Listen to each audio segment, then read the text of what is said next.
की आमी खंयच्या दृश्टीन म्हादईचेर कॉम्प्रोमायज करपाना. बट त्या बरोबर आनी एक गजाल हांव सांगता, आमी मोठ्या हितून जेन्ना सांगता आमी म्हादईचेर कॉम्प्रोमायज करचे ना, आनी आमच्यो बारीक बारीक न्हंय आहा पळय न्ही त्यो आमी पुरोवपाचो प्रयत्न गोंयकारूच करता. खंय तरी घरांतलो डंप व्हरता आनी त्या न्हंयन वता, खंय तरी घरांतली घाण व्हरतना आमी वाळवंटीचे हे सुरू केल्लें फाटल्या दिसांनी साखळीत आशिल्ली वाळवंटीचो.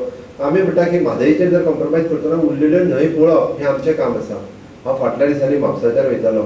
म्हापशान न्हंय आहा, बऱ्याचशा म्हापशेकारांक आनी परिसरांत रावपी लोकांक खबर ना. व्हडली न्हंय आहा ती पुरोवन पुरोवन पुरोवन तिजो वाळूय उरलो ना आतां.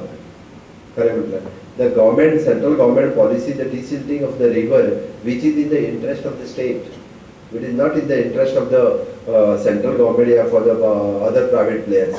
It is in the interest of the state. We need to desilting now. आता जर करिना जाल्यार केन्नाच जावचें ना. आमच्यो कितल्योश्योच न्हंय ह्यो बुजोवंक पावल्यो आसा आनी ह्यो साया उदकाच्यो न्हंय आसा. ह्या उदकाची आमकां नितांत गरज आसा. गोंयांत आज इतक्या मोठ्या प्रमाणात पावस पडल्या उपरांत परत आमी एप्रील मे म्हयन्यात आमकां उदक धरणाचें सुकलें काय कितें हाची वाट पळोवची पडटा. आमकां खंय तरी झाडांक उदक ना, हेका उदक ना, वेगवेगळ्या विशयाचेर आमी उलयता. त्या खातीर आमी उदक हो खूब म्हत्वाचो विशय तुमी घेतला, त्याय बद्दल हांव तुमचें अभिनंदन करता.